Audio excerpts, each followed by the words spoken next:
नमस्कार विद्यार्थियों, मैं वेद तिवारी। आप सभी का हमारे चैनल वेद भूषण तिवारी में हार्दिक स्वागत है। इस चैनल में आप सभी को UP PCS, other state PCS, RO UP police और मोटिवेशनल थॉट्स की वीडियो प्राप्त होती है। मेरे इस चैनल में सभी वीडियो हैंड राइटिंग नोट्स पर आधारित होती है, जो कि आपके सभी एग्जाम को ध्यान में रखकर बनाया गया है। विद्यार्थियों, मैं आप सभी के लिए जीएस के सभी पार्ट्स जैसे इतिहास, भूगोल, संविधान, विज्ञान, अर्थशास्त्र, पारिस्थितिकी एवं पर्यावरण, यूपीजी के करंट अफेयर्स और सीसेट के सभी पार्ट्स जैसे हिंदी, अंग्रेजी, गणित, रीजनिंग, संप्रेषण आदि सभी प्रकार के विषय की फाइल बनाया हूं।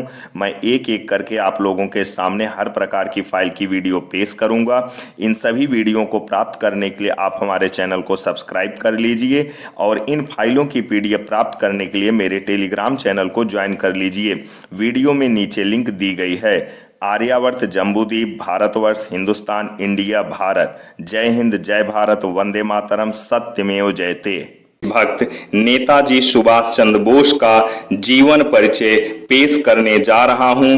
अगर मुझसे कोई त्रुटि हो जाए तो मैं उसके लिए माफी चाहता हूं। तो आइए शुरू करते हैं। जीवन परिचय नेताजी सुभाष चंद्र बोस। रूपरेखा: जन्म, शिक्षा, विवाह, स्वतंत्रता संग्राम में प्रवेश, कारावास, यूरोप प्रवास, हरपुरा कांग्रेस का अध्यक्ष पद, कांग्रेस के अध्यक्ष पद से इस्तीफा, फॉरवर्ड ब्लॉक की स्थापना, नजरबंदी से पलायन, नाजी जर्मनी में प्रवास एवं हिटलर से मुलाकात, पूर्व एशिया में अभियान, लापता होना और मृत्यु की खबर, सुनवाई के लिए विशेष पीठ का गठन। जन्म 23 जनवरी 1897, कटक, बंगाल प्रेसिडेंसी का उड़ीसा डिवीजन, ब्रिटिश राज्य। राष्ट्रीयता भारतीय, धर्म हिंदू।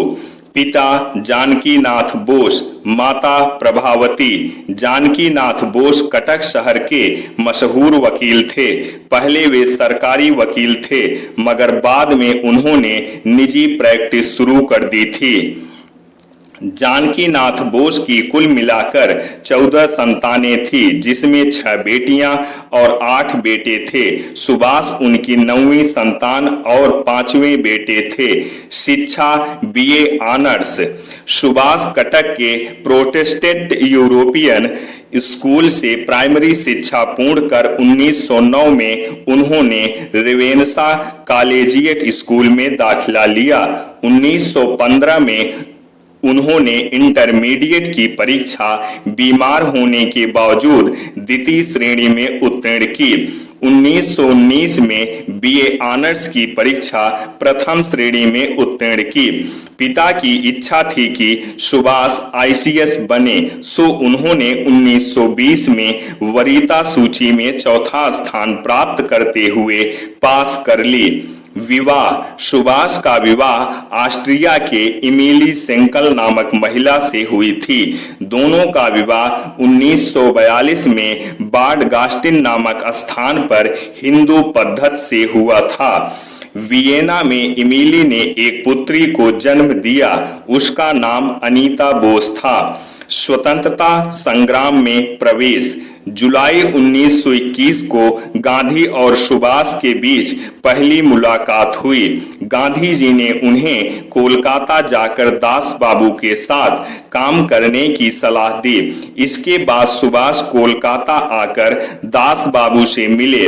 उन दिनों गांधी ने अंग्रेज सरकार के खिलाफ असहयोग आंदोलन चला रखा था। दास बाबू इस आंदोलन का बंगाल में नेतृत्व कर रहे थे। उनके साथ सुभाष इस आंदोलन में सहभागी हो गए।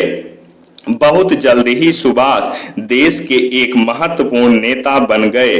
सुभाष द्वारा दिया गया जय हिंद का नारा भारत का राष्ट्रीय नारा बन गया। तुम मुझे खून दो, मैं तुम्हें आजादी दूंगा। सुभाष का यह नारा भी अत्यधिक प्रचलित है। कारावास। अपने सार्वजनिक जीवन में सुभाष को कुल 11 बार कारावास हुआ। सबसे पहले उन्हें 16 जुलाई 1921 में 6 महीने का कारावास हुआ। 1930 में सुभाष कारावास में ही थे कि चुनाव में उन्हें कोलकाता का महापौर चुना गया, इसलिए सरकार उन्हें रिहा करने पर मजबूर हो गई। 1932 में सुभाष को फिर से कारावास हुआ। इस बार उन्हें अल्मोड़ा जेल में रखा गया। यूरोप प्रवास। सुभाष सन 1933 से लेकर 1936 तक यूरोप में रहे। वहां वे इटली के नेता मुसोलिनी से मिले, जिन्होंने उन्हें भारत के स्वतंत्रता संग्राम में सहायता करने का वचन दिया। आयरलैंड के नेता डी वलेरा सुभाष के अच्छे दोस्त बन गए। 1934 में सुभाष को उनके पिता की मृत्यु होने की खबर मिली। खबर सुनते ही वे हवाई जहाज से कराची होते हुए कोलकाता लौटे। हरपुरा कांग्रेस का अध्यक्ष पद। 1938 में कांग्रेस का वार्षिक अधिवेशन हरपुरा में होना तय हुआ। इस अधिवेशन से पहले गांधी जी ने कांग्रेस अध्यक्ष पद के लिए सुभाष को चुना। यह कांग्रेस का 91वां अधिवेशन था। इस अधिवेशन में सुभाष का अध्यक्षीय भाषण बहुत ही प्रभावी हुआ। कांग्रेस के अध्यक्ष पद से इस्तीफा। 1938 में गांधी जी ने कांग्रेस अध्यक्ष पद पर के लिए सुभाष को चुना तो था, मगर उन्हें सुभाष की कार्य पद्धति पसंद नहीं आई। महात्मा गांधी पट्टाभी सीतारमैया को अध्यक्ष बनाना चाहते थे, लेकिन सुभाष को चुनाव में 1580 मत और सीतारमैया को 1377 मत मिले। गांधी जी के विरोध के बावजूद सुभाष बाबू 203 मतों से चुनाव जीत गए। गांधी जी और उनके साथियों ने सुभाष का कोई भी सहयोग नहीं किया और न ही उनके कार्य करने के तरीके से सहमत थे। आखिर में तंग आकर 29 अप्रैल 1939 को सुभाष ने कांग्रेस अध्यक्ष पद से इस्तीफा दे दिया। फॉरवर्ड ब्लॉक की स्थापना। 3 मई 1939 को सुभाष ने कांग्रेस के अंदर ही फॉरवर्ड ब्लॉक के नाम से अपनी पार्टी की स्थापना की। कुछ दिन बाद सुभाष को कांग्रेस से ही निकाल दिया गया। बाद में फॉरवर्ड ब्लॉक अपने आप एक स्वतंत्र पार्टी बन गई। नजरबंदी से पलायन। नजरबंदी से निकलने के लिए सुभाष ने एक योजना बनाई। 16 जनवरी 1941 को वे पुलिस को चकमा देते हुए एक पठान मोहम्मद जियाउद्दीन के वेश में अपने घर से निकले। शरद बाबू के बड़े बेटे शिशिर ने उन्हें अपनी गाड़ी से कोलकाता से दूर गोमोह तक पहुंचाया। गोमोह से पेशावर पहुंचे। पेशावर से अफगानिस्तान की राजधानी काबुल की ओर निकल पड़े। इस सफर में भगत राम तलवार रहमत खान नाम के पठान और सुभाष उनके गूंगे बहरे चाचा बने थे। पहाड़ियों में पैदल चलते हुए उन्होंने यह सफर पूरा किया। आखिर में आरलैंड मैजोंटा नामक इटालियन व्यक्ति बनकर सुभाष काबुल से निकलकर रूस की राजधानी मॉस्को होते हुए जर्मनी की राजधानी बर्लिन पहुंचे। नाजी जर्मनी में प्रवास एवं हिटलर से मुलाकात। बर्लिन में सुभाष सर्वप्रथम रिबेनट्रोप जैसे जर्मनी के अन्य नेताओं से मिले। उन्होंने जर्मनी में भारतीय स्वतंत्रता संगठन और आजाद हिंद रेडियो की स्थापना की। इसी दौरान सुभाष नेताजी के नाम से जाने जाने लगे।